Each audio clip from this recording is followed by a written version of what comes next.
કેવડિયામાં સરદાર પટેલના જીવન અને દેશ માટે યોગદાન અંગે એક નાટકનું પ્રસારણ કરવામાં આવશે। સરદાર પટેલના જીવન પરનું આ નાટક 31 ઓક્ટોબરે વડાપ્રધાન નરેન્દ્ર મોદી નિહાળવાના છે। સરદાર પટેલની 150મી જન્મજયંતિ નિમિત્તે આ નાટકનું આયોજન કરવામાં આવ્યું છે, જેનું પ્રસારણ થશે। રાષ્ટ્રીય નાટ્ય વિદ્યાલયે સરદાર પટેલના જીવન પર એક નાટક તૈયાર કર્યું છે। કેવડિયા બાદ સરદાર પટેલના જીવન કવન પર રચિત આ નાટ્ય દેશભરમાં નિહાળવા માટેનું આયોજન પણ કરવામાં આવશે। વડાપ્રધાનના અધ્યક્ષ સ્થાને એક ઉચ્ચ સ્તરીય સમિતિની પણ રચના કરવામાં આવી છે। દેશભરમાં આ નાટ્ય યોજી સરદાર પટેલનો એકતા અને અખંડિતતાનો સંદેશ આપવામાં આવશે।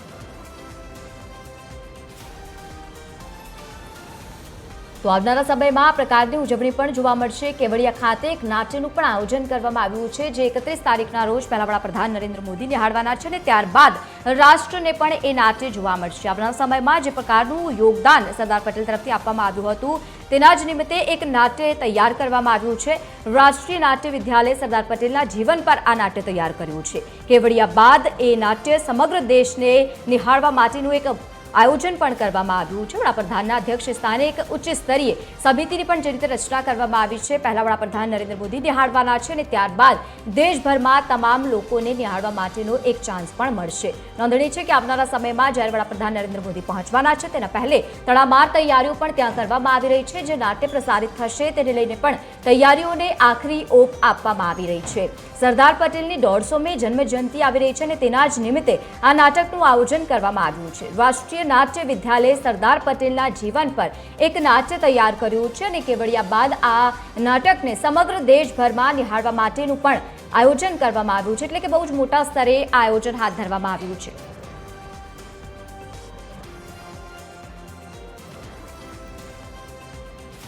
તો સરદાર પટેલની 150મી જન્મજયંતિના નિમિત્તે આ પ્રકારનું આયોજન કરવામાં આવ્યું છે। તેની સાથે જ દિગ્ગજ નેતાઓની પણ ઉપસ્થિતિ ત્યાં જોવા મળશે અને બીજી તરફ વડાપ્રધાન નરેન્દ્ર મોદી પણ 31 ઓક્ટોબરે આ નાટ્ય નિહાળવાના છે અને તેને જ લઈને તૈયારીઓ પણ કરવામાં આવી રહી છે। સરદાર પટેલની 150મી જન્મજયંતિ આવી રહી છે અને તેના જ નિમિત્તે આ કાર્યક્રમનું આયોજન કરવામાં આવ્યું છે। આ નાટ્ય દ્વારા જે રીતે દેશભરમાં આયોજન કરવામાં આવ્યું છે, લોકો પણ સામાન્ય જનતા પણ આ નાટકને નિહાળી શકશે।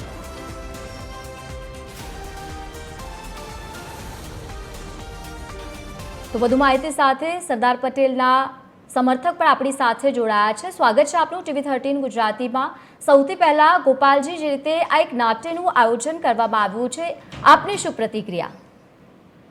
આપને પહેલા તો ખૂબ ખૂબ અભિનંદન, કારણ કે આપે જે સરદાર સાહેબના વિચારો જન સુધી પહોંચાડવા માટેના જે કાર્યક્રમ, જે નાટક બનાવ્યું છે, એમને પહેલા તો મારી નવા વર્ષની ખૂબ ખૂબ અભિનંદન। ખરેખર જે વ્યક્તિ આ દેશ માટે પોતાનું સર્વસ્વ આ દેશને સમર્પિત કર્યું હતું, એવા સરદાર વલ્લભભાઈ પટેલ, એમની 150મી જન્મ જયંતિ આવી રહી હોય ત્યારે આ દેશની હરેક પ્રજા સરદાર સાહેબના ઋણી છે કે જો એને આ 562 રિયાસત એક કરી અને અખંડ ભારત બન્યું ન હોત તો આ દેશની સ્થિતિ શું હોત।